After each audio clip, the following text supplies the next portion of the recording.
បាទសូមគោរពនឹងជំរាបសួរបងប្អូននិងសូមអាប់ដេតព័ត៌មានបន្ថែមទៀតពាក់ព័ន្ធនៅក្នុង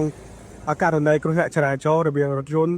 និងម៉ូតូហើយលំអចំនួនបាទ3គ្រឿងតែម្ដងនៅត្រង់នេះចំណុចនៅទីតាំងកាត់ហៅស្ថិតនៅបណ្ដោយផ្លូវជាលេខ1ត្រង់ចំណុចនៅក្នុងទឹកដីនៃភូមិព្រៃសំភ័រឃុំសំពូស្រុកស្វាយគៀបរដ្ឋយន្តខេត្តស្វាយរៀងបងប្អូនឥឡូវគឺឃើញថា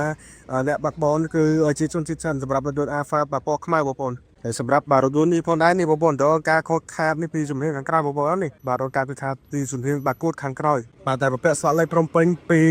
CE បាទ33និង25បាទឥឡូវចុះយកមកគៀនឲ្យដើម្បីបញ្ជានៃការគ្រោះថ្នាក់ចរាចរណ៍បន្ថែមទៀតនៅក្នុងដូចជាការកកស្ទះទៅដល់អ្នកធ្វើដំណើរតាមដងផ្លូវហ្នឹងដែរបាទនេះគឺម៉ូតូ Scoopy បងប្អូន Honda Scoopy ពណ៌ខ្មៅស៊េរីឆ្នាំ2026បើកបរដោយបរោះបាទម្នាក់នេះបដាតយរោរពោះសន្លប់បាទស្ដុកស្ដឹងត្រូវបានបញ្ជូនយកទៅប្រទេសប៉ែតផងដែរសម្រាប់ម៉ូតូ Honda Scoopy បាទពណ៌ខ្មៅមិនទាន់មានស្លាកលេខទេបងប្អូន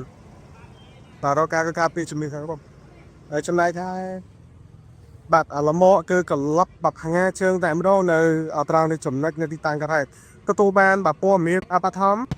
ពីបងប្អូនប្រជាពលរដ្ឋក៏បានលើកឡើងថានៅក្នុងការនៃចរាចរណ៍នេះគឺ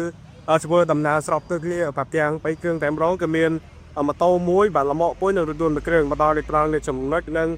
ទីតាំងកាត់ហេតុរថយន្តបាទគាត់ប្រអងសញ្ញោមកយោងតាមកាមេរ៉ាសុវត្ថិភាពដែលប្រជាពលរដ្ឋក៏បាទគាត់សັບប្រាប់ខ្ញុំណាបងប្អូនប្រអងសញ្ញោហើយត្រូវបានលំកបាទលោកបបោនេះមកបុកគូតពីក្រោយពេញទំហឹងតែម្ដងហើយម៉ូតូស្កូពីនេះក៏មកប៉ះពីក្រោយបាទពេញទំហឹងបាទមកតង់ទៀតផងដែរអញ្ចឹងទាំងអស់គឺ3គ្រឿងនៅក្រៅលេខចំណុចនៅទីតាំងបាក់ហេតុបណ្ដោយរោរពោះអ្នកបើកបរលំកនិងអ្នកបើកបរម៉ូតូយ៉ាងណាមិញនៅក្នុងករណីគ្រោះថ្នាក់ចរាចរណ៍នេះគឺមិនទាន់ដឹងភាគីខាងណាជាអ្នកនឹងធ្វើការសងជាសំណងទៅដល់ភាគីខាងណានោះទេដោយឡែកគឺអ្នករកការខូចខាតនេះគឺម៉ូតូជាមួយនឹងលំកហើយរថយន្តបាទទាំង3គ្រឿងតែម្ដងនៅត្រង់នេះចំណុចនឹងទីតាំងកាត់ហេតុស្ថិតនៅបណ្ដោយផ្លូវជាលេខ1ស្ថិតនៅក្នុងទឹកដីនៃភូមិព្រៃសំភ័រឃុំសម្បួរស្រុកស្វាយទៀបនិងទីរួមខេត្តស្វាយរៀងផងដែរបាទសូមអរគុណ